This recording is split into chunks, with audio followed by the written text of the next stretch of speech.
অধীনে ভয়ঙ্কর স্কোয়াড নিয়ে মাঠে নামতে যাচ্ছে 5 বারের বিশ্ব চ্যাম্পিয়ন ব্রাজিল। নতুন কোচের অধীনে ব্রাজিল দলে কারাই বা থাকছে আর কারাই বা বাদ পড়তে চলেছে। যদি এই বিষয়ে জানতে চান তাহলে ভিডিওটি না টেনে শেষ পর্যন্ত দেখতে থাকুন। আগামী জুন মাসের 4 তারিখে মাঠে নামতে যাচ্ছে ব্রাজিল। নতুন কোচের অধীনে অভিজ্ঞ খেলোয়াড়দের নিয়ে 5 বারের বিশ্ব চ্যাম্পিয়নরা মাঠে নামতে যাচ্ছে। কোচ নিয়োগের ব্যাপারে অনেকটাই সতর্ক ব্রাজিল। সম্ভাব্য কোচের তালিকায় রয়েছেন কোচ কার্লো আনচেলত্তি, তাকে পেতেই সিবিএফ মরিয়া। তবে নেইমারের ইনজুরি নিয়ে আলোচনায়, নেইমার কি জুন মাসের উইন্ডোতে ফিরতে পারবে ব্রাজিল দলে? তবে নেইমারের ইনজুরি নিয়ে চলছে অনেক আলোচনা। তবে নেইমারের ইনজুরি কাটিয়ে উঠতে এখনও 6 থেকে 7 সপ্তাহ লেগে যেতে পারে। ইনজুরির কারণে হয়তো নেইমারকে 1.5 মাসেরও বেশি সময় ধরে মাঠের বাইরে থাকতে হতে পারে।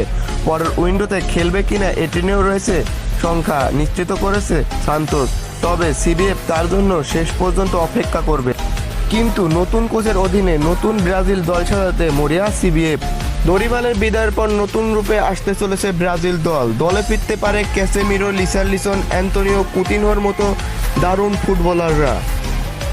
ইনজুরি কাটিয়ে লিসারলিসন মাঠে ফিরে ভক্তদের দারুণ পারফরমেন্স দেখিয়ে বলে দিলেন যে এখনও আমি ব্রাজিল দলে খেলার স্বপ্ন দেখি।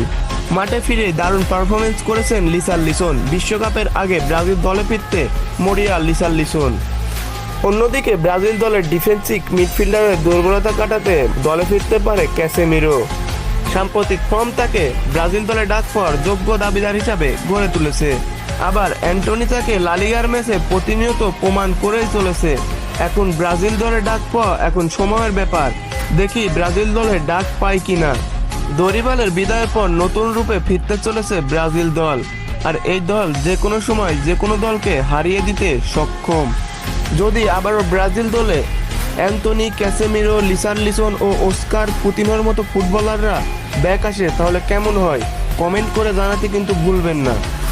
যদি আপনার